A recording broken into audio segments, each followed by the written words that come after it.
Akkam jirtu kabajamtootaa fi jaallatamtoota maatii chaayinaalee Oroo Istuudantii har'aas irra deebi'uudhaan barnoota keenya histirii kutaa 11ffaa yuunitii 4ffaa paartii 5ffaa qabannee dhufnee jirra hanga xumura sagantaatti nu faana bu'aan afeerraa keenya gammanumaan gaaf viidiyoo laak sheer gochuu hin dagatinaan isiniin jaa maatii chaayinaalee keenyaatti warreen hin dabalaminis chaayinaalee keenyatti dabalamuudhaan maatii taa isiniin jechaa gartee laak sheer godhaadha namoota biraallee akka chaayinaalee keenya fayyadaman taasisaa isiniin jechaa yaada tokko warreen gartee nootii silaanuuf dalayda jiru nootii ani hin dalagu nootii hin barbaachisu barataadhaaf nootii barataan kitaaba understand godhuu fi kitaaba dubbisuu fi ifiif nootii kitaaba keessaa baafachuu qaba malee nootii dubbisuun noot never hin barbaachisu jechuudha. Kanaaf ati wanni nootii an deeggaru supporting godhan kitaaba keessatti understand gootee kitaaba keessatti tarreetti akka kitaaba kee qulqulleessudha. Interaasing only kitaaba keetirraa bikkisiin irraa baatu nootii tokkolleen nootii gaggabaabsi kitaaba dabalataa fi kana kanallee dhiisaa gaafii bichaa dalagu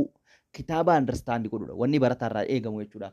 Kanaaf yaada kanaan isinin jaa kanaaf kitaaba keessan ammoo bikka hunda hiikee isiniif nin barsiisaa jechuudha. Kanaaf hanga dandeeyyiitti yaatti jechuudha. Kanaaf legacy of the Muslims and the civilization kan jechuudha. Maali legacy Muslim of civilization kan jedhu as jalatti gartee gumaacha guddaa amantaan Islaamaa dhiibbaa gartee contributionii fi gartee hanga gartee today's world yookaan gartee addunyaa har'aatiif illee gumaachi isiin gaafa gartee expansionii fi empaayiroota isii keessatti goote waggootan gartee influence gootee turte addunyaa teenya tan har'aa tana daangaa irratti babal'ifachuun Awurooppaadhaa hanga gartee Eeshiyaadhaa hanga gartee Afrikaadhaatti daangaa isii babal'ifachuudhaan gartee addunyaa tana qabattee turte keessatti gumaachi isiin goote maal kan jiru as keessatti bal'inaan waliin laalla. Civilization was it is a gold age between this barri gartee isiin badhaadhina irra turte. Amata 400 jechuudha. Bara 800 hanga bara 1200 AD is observed the traditions of many cultural and embraced all the peoples and who believed under the Muslims really jalatti humble and observed that traditionally in many cultural in other one had embraced all of Muslims Muslimoni baay'een isaanii eenyu jalatti jechuudha isaan jalatti jechuudha empire isaanii jalatti humble san jechuudha who lived under the Muslims is medieval Islamic civilization is borrowed freely from the Greek, Persians and Hindu irraa gartee freely gartee borrow godhee jira yookaan liqeeffatee jira jechuudha. Qaroomina originally is creative of Muslim qofa osoo hin taane wanta isaan uuman qofa isoo hin taane kan isaan uumanis kanuma jiru gartee freely is borrow liqeeffatanii turan kanneen akka Pershiyaa kanneen akka gartee eenyurraa Tarkii kanneen akka gartee Egyptii, Greek, Persiyaa, Hinduurraa liqeeffatanii turan. Arabs, Greek, Persiyaa, Hinduudha especially. Arabs is Jewish, Persians, Egypt, Spanish, and the Barbars is sparingly allow contributor to the development of the medieval Muslims is culture keessatti isaan kun hundinuu guddina kana keessatti gumaacha baane isaan kana hunda capture gootee jirti miti isaan kun hundinuu gumaacha keessaa qabanii jechuudha. Kanaaf but it was the same times creatively and the originally is ni qabdi garuu is more Islamic proved this with the general framework jechuudha. Gana general framework jechuun bakka hundatti wal fakkaataadha jechuudha and the universally languages qaroominni islaamaa kan gartee addunyaa hundatti general framework jechuun is generally similarity qabaachuu isaati jechuudha. Similarity qabaachuu isaati wal fakkaanya isaati jechuudha. gartee akkaataan qaroomina islaamaa asii fi achi jirus wal fakkaata jechuudha. Bakka hundatti bakka wal qabatte hundatti Arabs, Germanic, Grammaric laws and the theology isaanii jechi afaan Arabaa graamariidha. Akkaataan barreeffamaa isaanii kun law seerri isaanii kun theology akkasumatti are some of the aspect of the civilization with the typically of the Muslim character jechuudha. Which one is the following among the contributions of the Islam is only the creative or originally or the especially Islamic character yoo si gaafate isaan kana qabachuu qabda jechuudha. Arabic, Grammaric, laws and the theology kan joona jechuudha. Kanaaf marchant kun isaan uuman bichaadha jechuudha. Kanaaf marchantis wears is respectively Muslims cultivated jechuudha. Culture jedhamu. Ammas maal jechuudha marchantiin wears respectively akka aadaa laalamaa akka arabaa keessatti daldaluun jechuudha. Between 750 hanga 1350 jechuudha. Muslims is merchant is built in the vast traditions network across to the Muslims empires and the even beyond gartee akkasumatti gartee musliimoonni daldaltoonni arabaa built godhan vast trading daldala bal'aa akkasumatti network cross to all Muslims empire hunda gartee qabachuudhaan and the event is beyond musliimoonni maarchaantonni hedduu irratti galtee empire daldala bal'aa ijaaranii addunyaa kana irratti gartee gumaacha guddaa Afrikaa, Awurooppaa, Eeshiyaa biyyoota kana hunda keessatti daldalaan beekamanii turan. Muslims merchants served as the agent of the spread of the productions technology akka babal'atuuf knowledge beekumsi akkasumatti culturein akka babal'atuuf aadaan isaanii gumaacha godhanii turan. They is expand babal'atanii turan money economy babal'isanii turan diinagdee maallaqaa jechuudha. Muslims Arabs is where they also is especially the interested the agricultural qonnallee ni barbaadan ni fadhan. Therefore is the both of the Umayyads and the Abbasid dynasties is ruled the took steps the preserved eege to extend the agriculturally by these organizations akkasumatti organizing massive and the yookaan gata irrigation project illee jallisillee akka jaaramuuf gumaacha guddaa godhanii turan. Muslims scholars is wrote barreessanii turan jechuudha. Treatise on the means of the providing and the soils of the promoting the growth of the trees akkaataa biqiltoonni itti guddatan vegetable waan gartee fuduraawwan jechuudha akkasumatti fruitiin akkaataa itti guddatu jechuudha. Kanaaf farmers and the cultivated food misoomsanii turan crops yookaan midhaan adda addaa zayt and the grains as well as the cash crops waan gartee midhaan maallaqaa including the sugars gurguramu kanneen akka sugar cane dha akkasumatti gartee kottoonidha jibrii fi medieval harbors mukkeen qorchaa flowers and flowers kanneen akka ababaawwan illi kanneen akkanaa kana hunda wantoota adda addaatiin qonna irrattis gumaacha guddaa akka isaan qaban barbaachisummaa isaanii beekuu qabu. Kanaaf settled farmers and the mobile meneewwan dida akkasumatti gartee horsiisee bultootaas ni qaban deezertii keessatti warreen horsiisan still they maintain the economic teas economy isaanii gartee kan gartee karaa kanaanis guddisanii jiranii jechuudha. Nomads warreen imaltoonni horii horsiisan kayyaa anko both of food items and from farmers while they settled akkasumatti kun qubannaa kun maali horii horsiisa kun ammoo daldala kun ammoo ni qote settled common communities obtained meat wool and heads and the pig animals from the pastoralist nomadism yookaan animaalota gartee akka isaan eeggataa turan beekuun barbaachisaadha jechuudha. Economically isaanii laaguuniif ilaalle is especially depend on the trade illee ta'an wantoota kaan irrattis akka isaan hirkatan beekuu qabda jechuudha. Great advanced where the made it is the field of the mathematically astronomy yookaan gartee botany chemistry medicine history geography akkasumatti in the Islamic world keessatti gartee wantoonni kun hundinuu gumaacha guddaa kan qabanii fi gudguddatanii kan jiru jechuudha.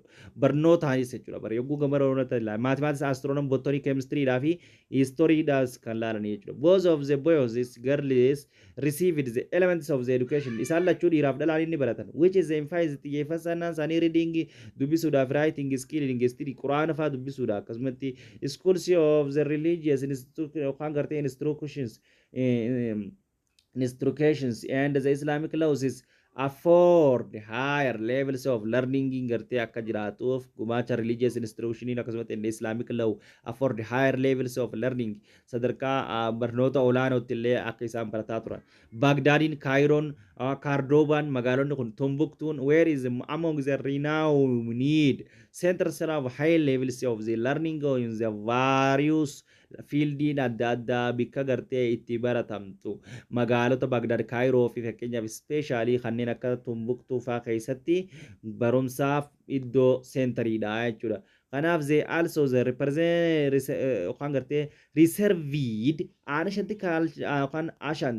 cultural by the translating Persians yookaan Sanskritis and the Greek tax into the Arabs wannoonni kun hundinuu achi keessatti kan jiran jechuudha. Preserve ta'anii kan jiran ancient cultureonni adda addaa translate ta'anii kan jijjiiraman aadaan Pershiyaadhaa Sanskritidhaa Giriikidhaa fi Arabootatis translate ta'anii jijjiiramanii afaan Arabaatti akka namni dubbisu. Akka namni dubbisee waan sanirraa kaka'umsa motiveeshinii argatu. Akka uummata Giriikitti, akka uummata Pershiyaatti, akka uummata Singiritti, akka uummata Arabaatti jechuudha. Kanaaf inspired by the workiin kun gartee wanni kun translate ta'uun kun ni kakaase musliimoota iskoolarota hayyoota musliimaa jechuudha. Translate ni jiran the work of the Greek jecha Greek kana jechuudha. Philosopheriin Greek faan baay'inaan isaan kakaase. As well as the Hindu akkama Hindu fi Buddhist textii jechuudha. Hellenistic philosophy also the flourish ni guddate in several Middle East keessatti ni guddate including the academic Alexandria bika jennutti Egypt keessatti fi akkasumatti and the Greek medical schools of the Junti Shabur bika jennutti Iran keessatti kan jiru kanatti hundatti Hellenistic ni guddate. Among those in Cordoba the philosophers of Ibn Rushd kan jennuun kun kan gartee Hellenistic Greek irraa guddate kun baratee irraa dubbisee wanna jee kun waa'ee lafa kaa'e now as Europeans is Averroes namni jennuun put to the knowledge except the Quran to the test of the reason gartee test of the reason put lafa kaa'e jechuudha all knowledges beekumsi hundinuu except the Quran malatti to the test of reasonidhaan lafa kaayamuu qaba sababaan lafa kaayamuu qaba waan quraana hin ta'in jechuudhaan lafa kaaya muslims mathematically method is important advancement algebra jira ammas kuno ali jabir algebra plans and the kan garte empirical into trigonometry kan lafa kaaya and the geometry dhaa fi plan sphere namni lafa kaaya coin akkasumatti and the cylinder illee mathematics keessatti nama gumaacha godhe algebra kana jira jechuudha Ali Jabir maqaa jirraa algebra kananiif jechuudha.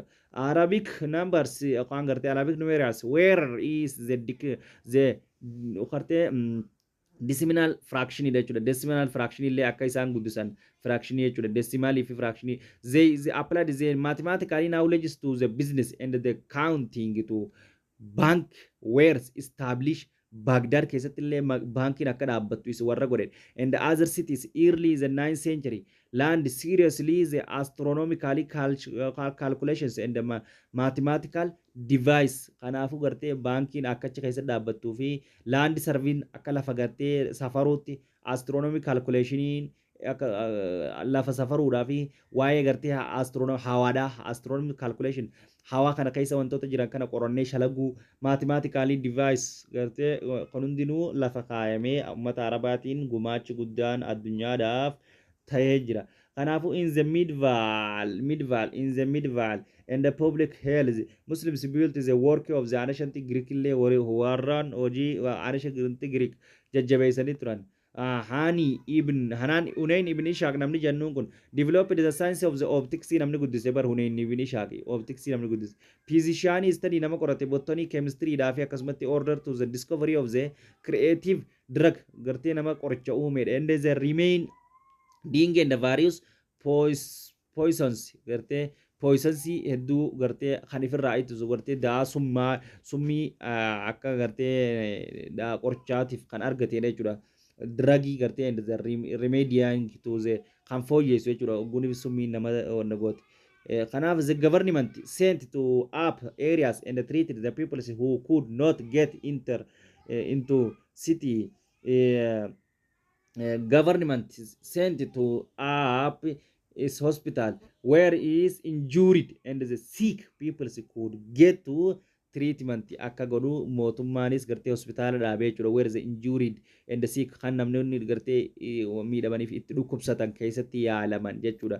Physicianonni also the traveling ni deeman tu ruralitti deemuudhaan naannoo area baadiyyaatti deemuudhaan people treat people ummata gartee could not get dhufuu hin dandeenye into the city karaa magaalaa dhufuu hin dandeenyeef gartee maal godhanii jechuudha tajaajila kannan. It is Muhammad al-Razid yookaan gartee Muhammad al-Razi namni jennuun 865 hanga 925 kan jiraate yoo neef namni kun leading to the Persian physician nama hakima warra Pershiyaa ta'e at the Baghdad keessatti jettee chief hospitaalii kan ta'e yoo ta'u bulchaa hospitaalaa ta'ee fi huuroota nama barreesse many book kitaaba hedduu and the medicines of including is the intensive study of the smallpox yookaan gartee fanxaaxaa dhukkuba jennuun from measles gartee isa kanarraa guutumatti dhukkuba gartee kanarraa kitaaba baay'ee barreessuudhaan Persian physician tichi kun gumaacha hedduu Araboota keessatti buusee jira. Another Persian physician in tokko ammaas Ibn isaan yookaan gartee Ibn Sina namni jennu jechuudha. Ibn Sina namtichi jennuun now as Europeans is Avicenna namni kan jaaniin kun bara kum takkaa fi 37 was doctors kan ta'e doktora yoo ta'u to the Persian nobility namni gartee Persian nobility ta'e kun he is the scientific writing gida nama gartee waa'ee saayinsiitiin barreesse was the canons and the medicine waa'ee gartee medicine akkuma fayyaa which is also medical encyclopedia translated gartee nama medical encyclopedia kitaaba jennuun kaafaan laatiniitiin barreeffame translate kon godhe into Latin writing into Latin and remained to the standard text books of Europeans medical student and until kan baratamaa turedha waan gartee encyclopedian inni translate godhe kunis Awurooppaa keessatti hunda hanga jaarraa 17ffaatti jechuudha. Kanaaf scientists and the mathematics have made great advance gumaacha guddaa godhanii turanii field of astronomy keessatti jechuudha.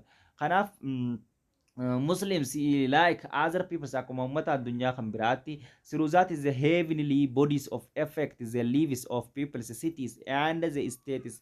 Kanaaf akkuma ummata addunyaa biraatti heavenly bodies of affects kan godhane lives of people's jireenya isaanii jechuudha cities and the state dha jechuudha kan magaalaa ummata magaalaa jirutti other people's through the heavenly bodies of affect baay'ee godha jechuudha jireenya isaanii jechuudha.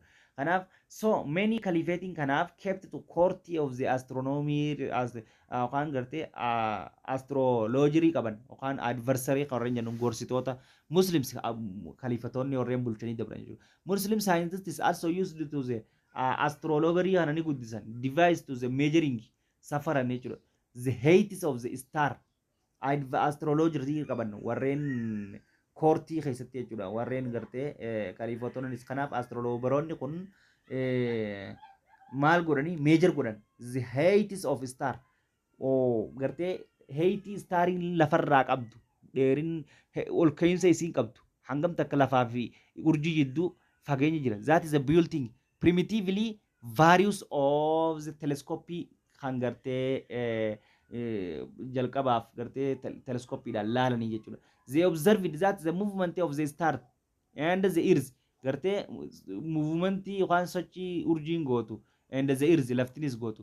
Muslim scientists now what is the earth was round akkaataa gartee lafti earthin round akka taate akka gartee lafti golboo akka taate and that the revolved around the sun akka rounded yookaan gartee revolve naannoitu move taatu akka adutti akka naannoitu long before the gartee Copernicus and Galileo gartee Copernicus fi yookaan gartee Galileon osoo waa'ee Nicholas Copernicus fi Galileon osoo ni waa'ee lafti gartee raawundiidhaa jaanii lafaan kaahin dura ummanni islaamaa beekee jira jechuudha.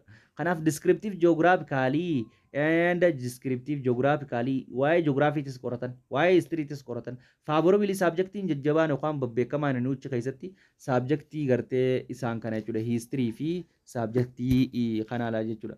Kanaaf isaan subject kanarratti Muslims scholars is read to book dubbisan yookaan gartee describing yookaan gartee ni ibsan distance place fageenya jiru and the habitats especially their potential trade parties of the convert to Islam. Muslimonni scholars read to book describe kitaaba dubbisuudhaan distance place fageenya daddaba lafaroota dheeroo hunda deddeemanii jiran and the inhabitants especially where the potential trades iddoo gartee dheeroo fagoo hunda gartee kitaaba irratti describe godhuudhaan ibsanii jiran distance dheeraa inhabitants illee especially achitti illee jiraatan especially if they were fakkeenyaaf were potential trades daldalaaf jechuudha party of the converted to Islam karaa deeman san hunda akkaataa uummanni daldalaa irratti waan depend ta'aniif namoonni karaa san jiran illee gartee fageenya dheeraa kanneen akka Afrikaa fa'aa deemuudhaan achitti illee akka amantii uummanni fudhatan much of the renowned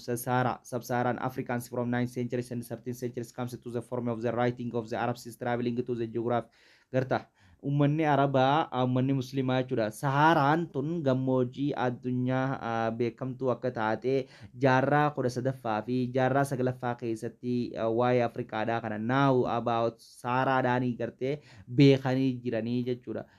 Gammoojjii addunyaa akka taate harkatanii jiran isaanii torkate. His was another majority disciplines waan biraallee baay'ee deebisan. Rulers and demands chronicles and ethics either to the power publish their ounce of the common publishment or to learn from the successes and failures of the faith predecessors gartee akkaataa gartee mootiin tokko hogguunii fi aangootti dhufe akkamitti gartee akkaataa itti kufuu danda'u kroonikooloonni warra gartee hogguu mootiin kun kufe kan itti aanu barreessanii jiran riilaal ruulis demanded chroniclostota qaba yookaan gartee barreessitoota either to the publicist gartee warreen gartee isaaf maxxansan gartee warreen waan isa jala deeman waan mootichi hojjete barreessan to ounce the accomplishment and or learn to from the succession isaanii katti aanu guutuun kofi akkanaa bu'e waan jiru namoota waan kana bichaa barreessu jira and the fueler and the predecessory akkasumatti ka kufee fi ka itti aane nama barreessu jechuudha. Muslim history is also likened to read to the account of the early caliphates keessatti baay'ee seenaan islaamaa baay'ee barbaachisaadha history isaanii their conquest to the instructions as well as the amusements baay'ee gartee history isaanii yookaan history isaanii like read baay'ee kan gartee jaallatamaa fi dubbatamudha. Gartee read ta'udha yookaan dubbisanidha. The account of the early caliphate keessatti jechuudha. Instruction history isaanii jechuudha. Medieval Muslims histories were the first to try the structures of the history by looking for pattern in the rise and the file dynasty people civilization keessatti gartee medieval Musliimoonni gartee history yookaan waa'ee seenaa first jalqabaa to try nama yaalidha. Structure history caasaawwan history da by looking ilaaluudhaan patterns of rise yookaan waa'ee gartee rise ta'uudha mootiin tokko faal kufuudha daayinastiin tokko ol ka'uu fi warri tokko aangoo qabatee ka'uudhaa fi aangoo qabatee buulee warra aangoo qabachuu fi buulee people's civilization people waa'ee ummataallee akkasumatti waa'ee civilization illee qoratanii jiran. Above all those philosophers and the historiographers from the Tunisians and Ibn Khaldun namni jennuun kun waa'ee seenaa waa'ee history daayinastiin tokko guufe fi guubu'ee barreessee ture. 1332 hanga 14 duwwaa jaatti kan jira. Sent to the rules for the scientific study of the history. Akkasumatti inni kun sent the rules for the scientific study why history barreessee ture. In fact xiyyeeffannaan isaa economically and social factory cause of the history event maali sababaan gartee taatee seenaa yookaan taatee history da. Ibn Khaldun also the wrote ni barreesse akkasumatti about the common mistake dogoggora jiru jechuudha kan walii gala history keessatti in writing to the story such as the biaisiin akka hin jiraanne jechuudha. Bakka dhiibbaan gar tokkotti nama biais jechuun bakka ilaalcha rational ta'e tokko laaluu dhabuudhaan akkamatti gartee waa'uma arkite waan tokko irratti xiyyeeffattee loogiin keessa jiraattee history keessatti biaisiin jiraachuu qabu exaggeration jiraachuu qabu akkasumatti and the over confidence ta'uu qaba jechuudha. Bakka over confidence jiraachuu qabu sorry maaliif if you only yaaddee wanni kun akkana jettee over confidence jiraachuu qabu and the accuracy source akkasumatti of source in the source keessatti over confidence qabaachuu qabdu evidence ragaa qabaachuu qabda history keessatti gumaacha guddaa Ibn Khaldun nama godheedha. He advised historians and the theology akkasumatti examine nama gartee he advised nama gorseedha. Historianota yookaan theology yookaan gartee siruu examine source adda baafadha before the using them writing history osoo hin barreessine history tokko osoo hin barreessine over confidence taateetuma akkumatti hin barreessine seenaa irratti seenaa san yookaan history eventii history barreessuudhaaf evidence qabdu san irratti source qabdu san irratti gartee akkuma gartee ragaa wantoota gartee history barbaachisuudhaaf gartee elementoota isaa akkuma laallee jiru boqonnaa tokko keessatti jechuudha. Isa san irratti adda baafattee understand gootee osoo hin barreessin dura before using them osoo hin fayyadamne dura adda baafachuu qabda jee nama barreessi. Final field to the structure dhumarratti ogguun fi architecture ilaalu dominate the mosque in the arts as high minarets akka symbolii high minaaraan faan akka ijaaraman symbols of the Muslims architecture irratti gumaacha guddaa qaban. Muslim architectures originally adapted from the Israel furatan Byzantine architecture irraa illee furatan akkaataa warri Byzantine itti ijaarsan garree bara jiddu galeessaa keessatti akkasitti illee ichirraa fudhachuudhaan ijaaran. Some of the early Great mosquitiin akka ijaaramu still stand dhaabbatanii jiran hanga ammaatti kan gaafa san ijaaraman. But other do not kun illee tokko tokko hin jiran. Most Muslims is artists also showed no argisiisa their talent in the construction yookaan faalaasii illee ijaaranii jiran jechuudha. Places and the school akkasumatti other building biraallee mana barumsaatii fi mana mootii illee akka ijaaranii turan nu argisiisa. Early Muslims is artists illustrated nu argisanii jiran jechuudha. Kan manuscript within the abstract the design godhuudhaan baay'ee manuscriptota adda addaa ijaaranii turan nu argisiisanii jiran. Islam artists also developed artiidhaan guddatan highly stylized yookaan gartee calligraphyidhaan akkasumatti that is was used to for decorating and the walls of publishing build of wells of manuscript adda addaa boca adda addaa kalaquudhaan wantoota adda addaa aartii keessattis gumaacha guddaa akka isaan qaban beekuu dandahuudha qabna jechuudha musliimoota arabaa jechuudha. Kanatti aansee immoo kan jiru the expansions of the Ottoman Turkish kan jiru jechuudha. Babal'ifannaa lafa babal'ifannaa yookaan gartee ummata Osmaaniyyaa wartee warra Osmaan Turkii jechuudha. Kana jechuudha laallaa jechuudha. This is the Ottoman Turkey is the one of the most great empires of the Islams of the world jennee yaamuu dandeenya. Ottoman Empire yookaan gartee empire guddicha addunyaa teenyaa empire guddicha muslima addunyaa jennee yaamuu dandeenya jechuudha. Covered all territories of the Asians and the, some parts of the Balkan states Roman empires. Gartee baay'ee isaanii kan qabatee jiruu fi akkasumatti is the controls of the inland trade routes between the China's and Far East and Europe. This is the result of the many events. Waa hedduu laallagaa. Kanaaf the empires of the Seljuk Turkeys began to decline kan ta'u eegale bara kudhan empire Seljuk Turkeyidha kan jennuun kudhan afurtamii takkatti and eventually collapsed at the end of the century. Xumura gartee jaarraa kanaatti gartee jaarraa kudha lammaffaa keessatti kufuu eegale.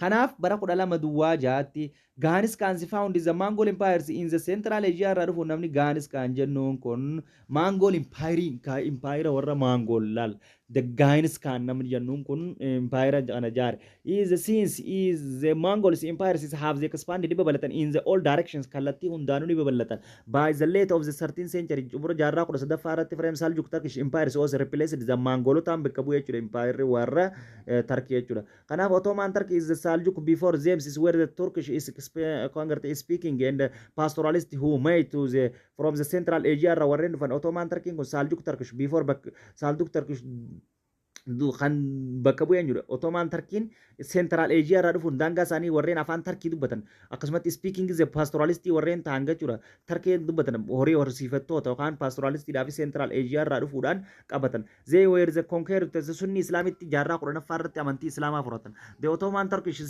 leaders to the command Turkish troop yookaan waraanota Turkiiti from the Abbasid kan gartee for the Abbasid Arabs Caliphate irraa gartee warreen gartee Ottoman Turkey kun liideroota koomaandaroota Turkey troopsii warreen achi jalatti Abbasid dynasty jalatti gumaacha qabanidha. The term of the Ottoman comes from jechi Ottoman term jiru kun nama maqaan Usmaan jedhu kun jara 1299 hanga 1324 bulche tokko irraa dhufe who was the founder nama jalqabaaf gartee sultaanata yookaan Ottoman Turkey ta'ee bulcheete jechuudha. Ottoman Turkey states and the dynasty kana nama hundeessedha. That is ruled nama Ottoman Turkey hundeesse waan ta'eedhaa fi Ottoman jennee yaamuu dandeenye.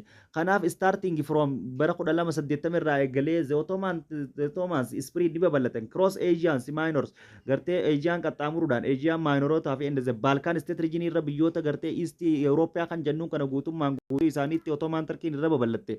Ottomans Turkish expansions ni babal'atte. Treating is the decline of the Byzantine Empire eegaluudhaan yookaan gartee Byzantine Empire irratti illee dhiibbaa godhuudhaan kuffistee jirti. Ottoman canon and muscles military technologically outdid and the Byzantine mounted to various and the played to the greatest and a role for the successive of Ottoman army jennaan jechuudha. Kanaaf Ottoman kaanoon warreen jennu yookaan musket military dha yookaan technologically outdated warreen ta'e jechuudha. The Byzantine mounted kan guddisan jechuudha. Weerarota yookaan and the played to the greatest role gahee guddaa kan qabanidha. For the yookaan gartee success of the Ottoman Empire dhaaf waraanonni gartee kaanonii fi maskeetiin meeshaawwan isaan itti fayyadaman kun jechuudha. Maskeet militariin yookaan onni itti fayyadaman kun saksasiivii isaaniitiif gumaacha guddaa godhee jira.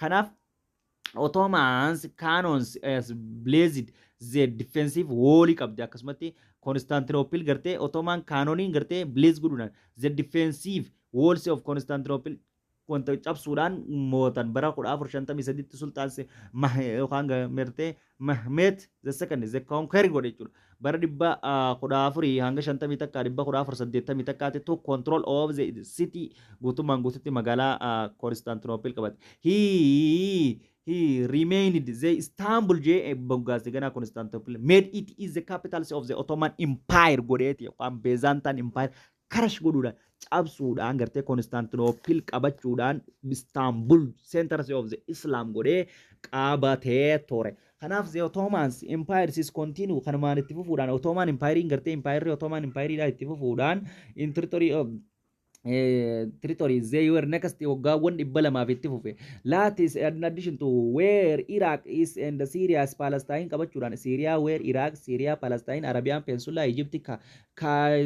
Prus bika jannuun akkasumatti created and the much of the what is now southern Ukraine Poland biyyoota hedduu irra babal'ate most of the Hungary hunda qabachuudhaan the Ottoman Empire was a great Muslim state of the world bakka waan kana qabachuu jechuudha. Empire Islaamaa addunyaa tana keessaa guddaan Empire Ottoman Turkey. The Ottoman Empire is reached the highest power irra gaafa inni dhaqabe gaafa inni glorify ta'e aangoo guddoo gaafa inni argate bara sultaaneta yookaan the second nama jennuun sultaan the second bara 510 hanga 556tti gaafa glory irra ga'e jechuudha. He is the people called him the law givers yookaan hill empires is called him magnificent nama jennuun empire maal jenna glory nama cimaa jechuudha bakka magnificent cimaa yookaan jennee yaamanii jechuudha akkana jaanii empire. Kanaaf the Ottomans ruled the diverse peoples with the different religions ummata adda addaatii fi ummata amantaa adda addaa qabuuf keessaa qabdi. They divided into Ottoman societies into the class adda addaatti ummanni Ottoman Empire dha adda qoqqoodama. At the top where the soldiers who guarded the Sultan is defend the states officially such as the lawyers and the judges and the poetry warreen godhanii jira jechuudha. At the top irratti soldiroota yooniif ta'u akkasumatti guarded and the sultaneto qajeelchitoota sultaneta yooniif ta'an ammoo defensive and the sultanate officials such as kanneen akka lawyers judges poetiin faan warreen walaloo barreessuu danda'an kanneen akkanaa kun faan maal jechuudha sadarkaan isaanii olaanaadha jechuudha. Kanaaf almost of all them is were musliimoota irra caalaan isaanii below kan gadiirra jiran maarchaantota taaksikoolotota warra taaksii walitti qabu artistoota jechuudha. At the bottom warreen gartee sadarkaa below jalarra warreen jiran ammoo is farmers qotee bulaa fi hardersoota jechuudha warreen waa eeggatu yookaan tiksiteet that latter two classes including non-Muslim jiraachuu keessatti jechuudha warreen wal makee. The peoples warreen Muslimin tennis Muslimootaa fi warreen Musliman ta'e where is originality organized into the million religious communities their ounce of including Muslims, Greek Christianity, Armenian Christians and the Jews milt and leaders of the responsibility for education and some legal issues of their community wantoonni kun hundinuu akka ichitti jiran beeku qabna jechuudha. Kanaaf the Ottoman administration systems is simply but effective waraanni isaanii maal jechuudha is the strong enough dha waan taate wannummaan isaanii addunyaa tana guutummaan guutuu control godhuu danda'aniif mootummaa waraana cimaa qaban. The Ottoman Sultanate was absolutely autocracy dha aangoon isaa. His powers was only limited in the needs wakes policy of the decisions agrees the Sharias and the interpreted by the Muslims is clear and the ulma jenna jechuudha. Kana jechuun Ottoman sultaaneetiin maal jechuudha? His powers only limited baay'ee aangoon isaa daangaa kan ta'edha jechuudha. His policies, his decisions agreed the Sharia dha wajjin walii gala. Akkasumatti gartee interpreted by the Muslims and clear and the ulma. Kanaaf wanni aangoo isaa daangeessa Shari'aa fi gartee akkaataa gartee ulamaan jaan qofaa jechuudha. Aangoon isaa kan daangeeffamu jechuudha. Below the Sultan was the chief minister called of the grand viziroota warri jennu isa jalatti sultaana jalatti ni jiran who also they sometimes could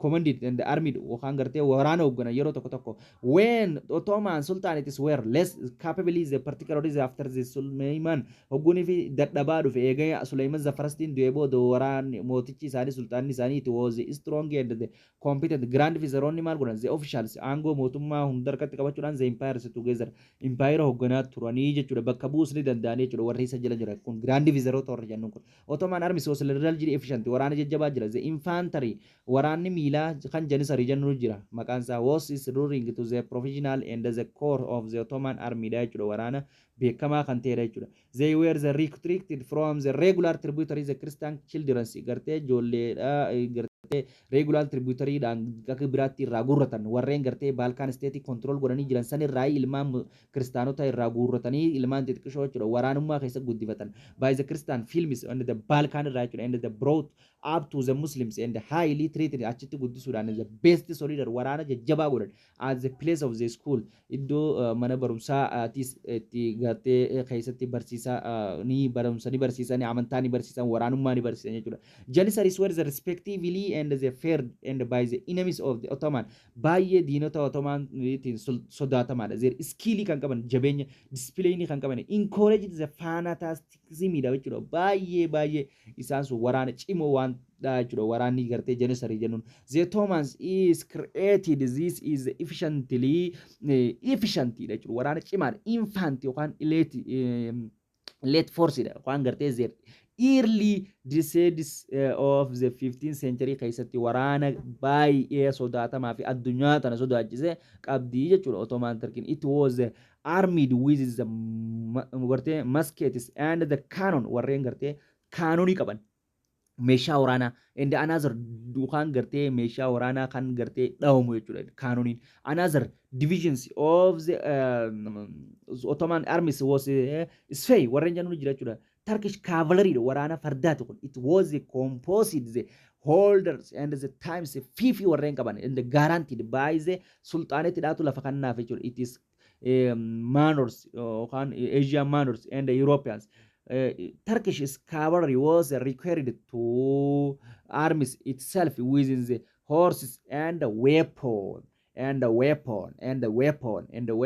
using it was a resource and obtained from timber jennaan jechuudha fiifin akkuma Awurooppaa keessatti laalletti lafa gartee tajaajila waraanaatiif waraanni akka meeshaa ifuuf kan namuuf jenne sagantaa dabre keessatti baay'inaan laallee jirra asumattis Turkii keessattis akka gartee eechi kan namu sanitti ni kan namaaf jechuudha maanurii Asian maanurii keessatti akka anda Awurooppaa keessatti akkuma kan namu sanitti Turkishin akkasumas record baay'ee barbaachisa itself within the horse and the weapon argachuudhaaf using it maal fayyadamu obtains of from timber jennaan achi keessatti Awurooppaa keessatti fiifideen as keessatti ammoo timber jennaan jechuudha timariin lafa gartee tajaajilaaf kan namtu san jechuudha kanaaf Ottoman timers becomes the hereditary and wears much of the like medieval Europe is fiifida akka fudhatan sanitti isaanis timarii fudhatan there was in fact military feudal systems Ottoman empire is quite and the small medieval western Europe da jechuudha isaan feudalii keessatti jechuudha kanaaf the expansions of Ottoman empire within the powerful da jechuudha maali babal'inni baay'ee jabeessa and the well displays and the armies good navy qabdi humna galaanaa cimaa and the group of the enemies European states which is to divided and often is war within the each others gartee kanaaf gartee isi maali good navy waan qabduuf gartee dangerous dha baay'ee enemy dha baay'ee diinata isaaniitiin sodaatan European states baay'ee which is divided into often bika baay'eetti addaan qoodudha biyyoota Awurooppaa kana hunda isaanii wars within the each others gartee akka walitti bu'anii fi akka isi control gootee hanga jaarraa 19ffaatti bulchite jechuudha however after the days of Sultan the second garuu eegadu the Ottoman empire began to gradually decline to egalte economically and military declines jaarraa 17ffaa keessa diinagdeedhaan fi waraanni isiitis dadhabuu eegale captured onward and the empire is weak ta'uu dadhabee and lesser yookaan gartee maal ta'uu dangerous to the European gartee Awuroopaatti itti lafaa kaate amma jaarraa 18ffaa keessatti jechuudha. European advisor both of the commercially military technologically down bira dabarte and bend bira kutte European states especially Austria and Russia fayoni furan jechuudha. Captured the Ottoman land is pushed outward from aggressively humnaan dafanii inni kun gartee irraa dhiibanii Awurooppaan gartee Ottoman tarfkii kuffise jechuudha. This is a result of the starting point of the World War the first wajjin wal qabataa jechuudha. Inni kun gartee Awurooppaa irratti Raashiyaadhaaf kana wanti walirratti wal hidhamaa waan deemaa jechuudha. Kanaaf kanatti aansee immoo kan jiru jechuudha. The dynastic sulcus of the China kan jiru jechuudha. Baay'inaan isa kana gartee walilaalaa isa kana fuula duratti baay'ee waan bareedaadha namatti mi'aadha jechuudha. Waan ajaa'ibaati as keessatti Chaayinaan akkamii bulaa turte waan jiru. Kanaaf arraafammoo sagantaa keenya irraa asumatti hidhamna. Thank you isinin jaaladha. I love you bartoota kiyyaa maatii chaayinaalii keenyatti ijoollee gartee hin dabalamin dabalchisaa yaada keessan koomentii jalatti naaf barreessaadha. Hangaan dandayyiitti jatti isin biraan jira.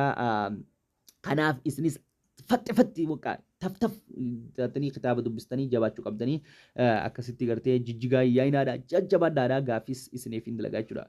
Continue.